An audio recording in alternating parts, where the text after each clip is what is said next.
নমস্কার বন্ধুরা, আজ আপনাদের সঙ্গে শেয়ার করব দুর্দান্ত স্বাদের বেতো শাকের রেসিপি। এই রান্নাতে আমি একটা সিক্রেট ইনগ্রিডিয়েন্টস বা মশলা ব্যবহার করব। এই মশলাটা দিলে এর স্বাদ হবে দুর্দান্ত আর একদম কম সময়ে কম উপকরণে তৈরি হয়ে যায়। যারা এই শাক খেতে পছন্দ করেন না তাদেরকেও যদি এইভাবে রান্না করে দেওয়া হয় তারাও চেটে পুটে খাবে।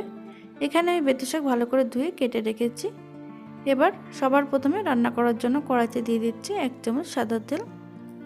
তেলটা ভালোভাবে গরম হয়ে গেলে 5-6টা ডালের বড়ি ভেজে নিচ্ছি।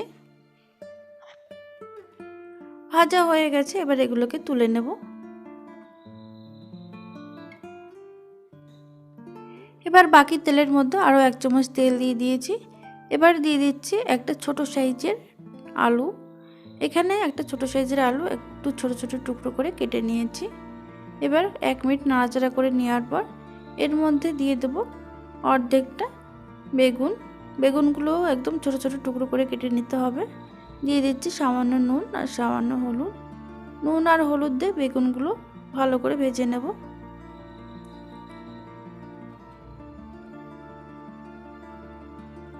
বেগুন এরকম লাল করে ভেজে নিতে হবে। বেগুন আর আলুটা ভাজা হয়ে গেছে, এবার এগুলো তুলে নিচ্ছি একটা পাত্রে। এবার কড়াইতে দিয়ে দিচ্ছি 1 চামচ সাদা তেল। আমি এখানে সাদা তেলে রান্নাটা করছি, আপনারা চাইলে সরষের তেলে করতে পারেন। তেলটা গরম হলে দিয়ে দিলাম একটা শুকনো লঙ্কা আর সামান্য কালো জিরে। 10 সেকেন্ড নাড়াচাড়া করার পর ফোড়ন থেকে যখন সুন্দর গন্ধ বের হবে তখন এর মধ্যে দিয়ে দিতে হবে 4-5 কোয়া রসুন। রসুনটা অবশ্যই করে থেতো করে দেবেন।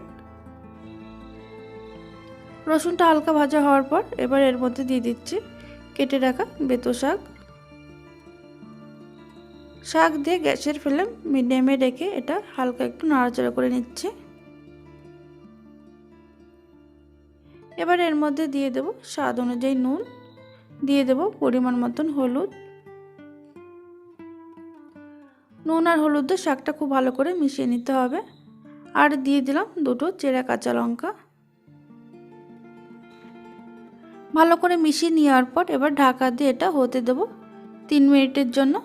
অন্যদিকে আমি সেই সিক্রেট মশলাটা তৈরি করে নিচ্ছি। কড়াইতে দিয়ে দিয়েছি 1 চামচ রাঁধুনি। গ্যাসের ফ্লেম লোতে রেখে রাঁধুনিটা ড্রাই রোস্ট করে নিতে হবে বা শুকনো খোলায় ভেজে নিতে হবে। যখন সুন্দর গন্ধ বের হবে তখন এটা নামিয়ে ঠান্ডা হওয়ার পর গুঁড়ো করে নেব। এদিকে 3 মিনিট হয়ে গেছে। 3 মিনিট পর আমি ঢাকনাটা খুলে নিচ্ছি। শাকটা একটু নাড়াচাড়া করে দিলাম ঢাকনাটা খুলে। এবার এর মধ্যে দিয়ে দেব ভেজে রাখা আলু আর বেগুন। এই সময় গ্যাসের ফ্লেম আমি মিডিয়ামে রেখেছি। এবার খুব ভালো করে নাড়াচাড়া করে মিশিয়ে নেব। এইভাবে আরও 2 থেকে 3 মিনিট এটা ভেজে নিতে হবে। ভেজে নেওয়ার পর যখন একটু শুকনো শুকনো হয়ে আসবে আর আলু আর বেগুনটা বেশ নরম হয়ে যাবে, তারপরে এর মধ্যে দিয়ে দিতে হবে ভেজে রাখা ডালের বড়িটা। ডালের বড়িটা নামানোর কিছুক্ষণ আগে দিয়ে দিতে হবে।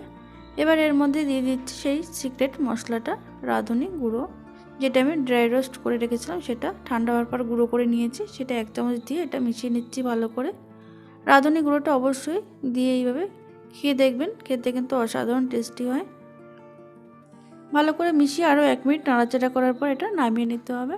তাহলে বন্ধুরা আপনারা দেখতেই পেলেন কত সহজেই তৈরি হয়ে গেল বেগুন বড়ি দিয়ে বেতো শাকের অসাধারণ রান্না। আপনারা অবশ্যই এই বাড়িতে বানিয়ে আমাকে জানাতে ভুলবেন না কেমন হয়েছে। আর ভালো লাগলে অবশ্যই লাইক কমেন্ট শেয়ার করতে ভুলবেন না।